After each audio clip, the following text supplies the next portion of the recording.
నమస్కారం వార్తలకు స్వాగతం ఈనాటి ముఖ్యాంశాలు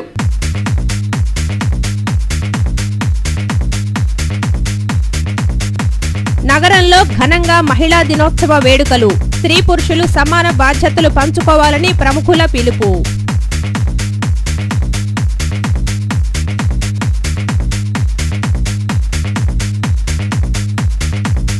నగరంలో అంబరాన్నంటిన హోళీ సంబరాలు ప్రజలకు శుభాకాంక్షలు అందజేసిన చేసి గౌరవ్ ఉప్పల్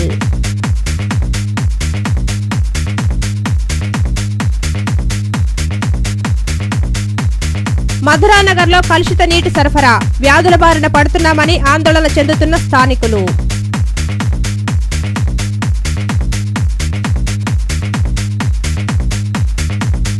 నగరంలో పెరగనున్న విద్యుత్ కోత 2 నుంచి 4 గంటలకు పెరిగిన కోత వేళలు అధికారుల నిర్ణయంపై పెళ్లుబుకుతున్న నిరసనలు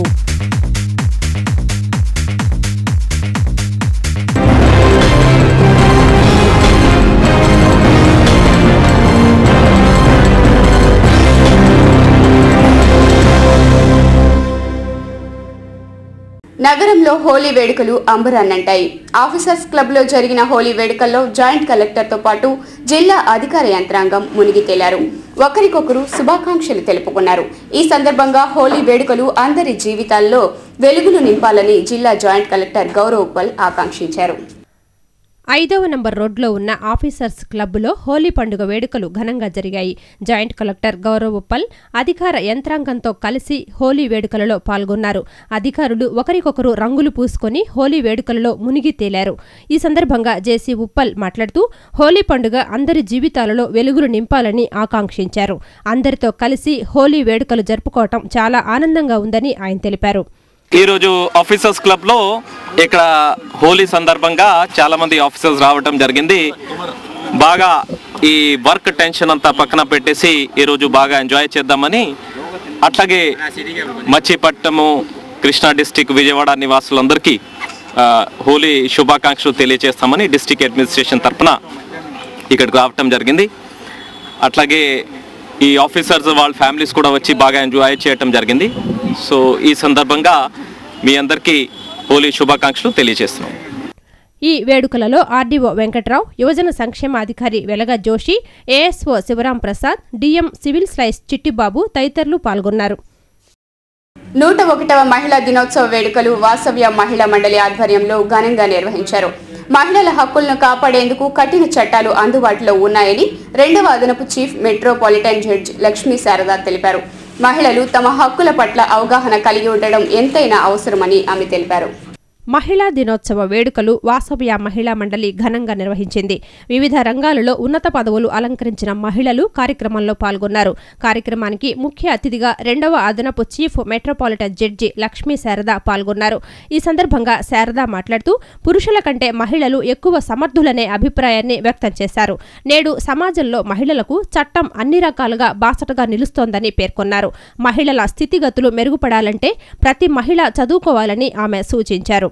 ఇలాంటి మహిళా దినోత్సవాలు అవన్నీ మనం ఏర్పాటు చేసుకున్నాము. ఈరోజు ఇంతవరకు మనం సాధించిన ప్రగతి ఏంటి, ప్రస్తుతం మన ముందున్న సమస్యలు ఏంటి, ఇక ముందు మనం చేయాల్సినవి ఏమిటి అన్న విషయాలు ఒకసారి మనం ఆలోచించుకొని చూసుకోవాలి.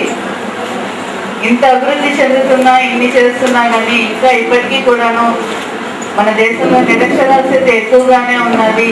ఇంకా బాల్య వివాహాలు నడుస్తూనే ఉన్నాయి అని మన ప్రాజెక్ట్ డైరెక్టర్ గారు చెప్తూ ఉంటే అది ఇంకా బాధాకరంగానే ఉన్నది.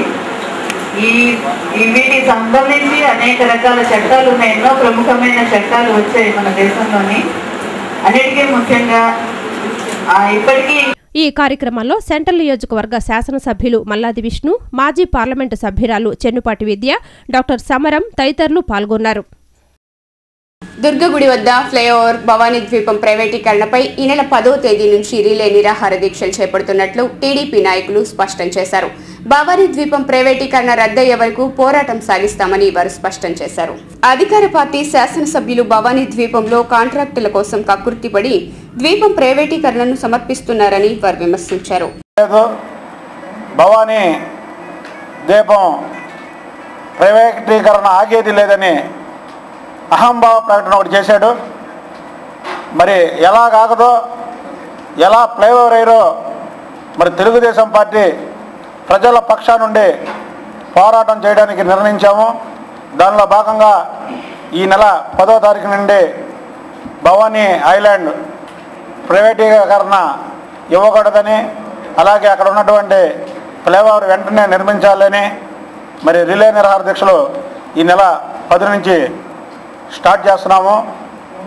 ఫ్లైఓవర్ సాధించే వరకు కూడా మరి తెలుగుదేశం పార్టీ ప్రజల పక్షా నుండి పోరాడుతుంది. అలాగే భవానీ ద్వీపం ఒకసారి యూపీలో కానీ మిగతా రాష్ట్రాల్లో పంజాబ్లో కానీ ఇట్లా జరిగిన రాష్ట్రాల్లో ఎన్నికలు నిరూపించడం జరిగింది.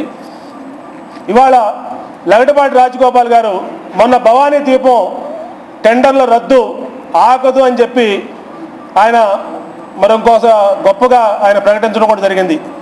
ఇవాళ కాంగ్రెస్ పార్టీ ఎమ్మెల్యేలు ఎవరైతే టెండర్లు ఖరారు అవబోతా ఉన్నాయో అనుకుంటా ఉన్నారో ఆ గంటా శ్రీనివాసరావు కానీ ఆ చిరంజీవి గారి కంపెనీలో కానీ ఇవాళ వీళ్ళు పూర్తిగా వాళ్ళ దగ్గర చిన్న చిన్న కాంట్రాక్టులు బోటు కాంట్రాక్టులు కానించి అలాగే దాంట్లో క్యాంటీన్లు కానించి అన్నిటికీ కూడా వాటాల కోసం విద్యుత్ కోత మరింత పెరగనుంది. రేపటి నుంచి విద్యుత్ కోతను 2 నుంచి 4 గంటల వరకు పెంచుతూ అధికారులు నిర్ణయం తీసుకున్నారు. ఉదయం 6 గంటల నుంచి 8 గంటల వరకు, మధ్యాహ్నం 12 గంటల నుంచి 2 గంటల వరకు విద్యుత్ కోత అమలు చేస్తున్నట్లు అధికారులు ప్రకటించారు. నగర ప్రజలకు విద్యుత్తు కోత బాధ మరింత పెరగనుంది. రేపటి నుంచి విద్యుత్తు కోతను రెట్టింపు చేశారు. ప్రస్తుతం అమలవుతున్న 2 గంటల విద్యుత్తు కోతను 4 గంటలకు పెంచారు. ఉదయం 6 గంటల నుంచి 8 గంటల వరకు, తిరిగి మధ్యాహ్నం 12 గంటల నుంచి 2 గంటల వరకు విద్యుత్తు కోత అమలులో ఉంటుందని అధికారులు ప్రకటించారు. పరీక్షల సమయంలో విద్యుత్తు కోత పెంచడం పట్ల తీవ్ర నిరసన వ్యక్తమవుతోంది. ఒకవైపు వేసవి తీవ్రత పెరగటంతో పాటు మరోవైపు విద్యుత్తు కోత కూడా పెరగటంతో ప్రజలు నానా అవస్థలు పడుతున్నారు. ఇప్పుడు కాసేపు ప్రకటనలు.